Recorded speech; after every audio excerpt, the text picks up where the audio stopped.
it's, the biggest changes were, I'm sorry, just a second. You need to step down to where the chairs are. Thank you. Okay. Madam Chair, saying the name conforms to the person's voter registration record. And then, of course, the photograph, we had listed expiration dates on the Native American tribal cards, and we removed that since we were informed that not all cards have an expiration date, or that not all of them have a birth date. So we changed that. We hope this establishes a stronger standard of voter registration than HUD. And it requires photo ID. Federal baseline for forms of ID include current and valid ID, and though we know what all those are, this has been all changed to be photo ID for voting in person.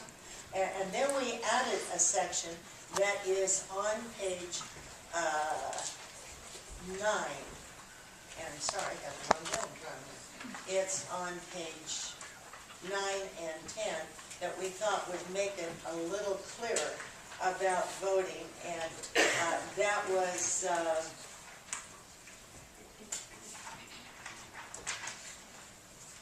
no, pardon me, that was the second part of it. It's on 7 and 8, required voter identification.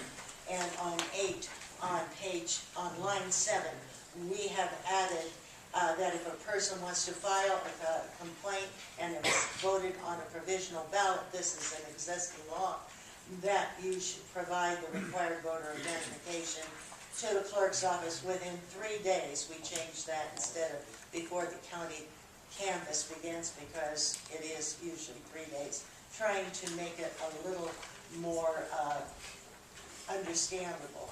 And then on page 10 and 11, we have mentioned that if the challenge is unanimously affirmed by the presiding judge and 2 election judges, the person shall be furnished with a provisional paper ballot, but it will be checked as confirmed. The voter's name will go into it, and of course, this will not count unless you come in within 3 days and show appropriate identification. And those are the major changes that we made.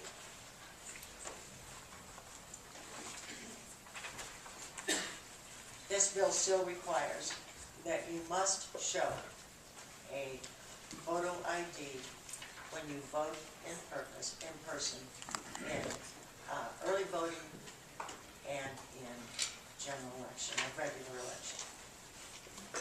And now I stand for questions. Thank you. For the audience.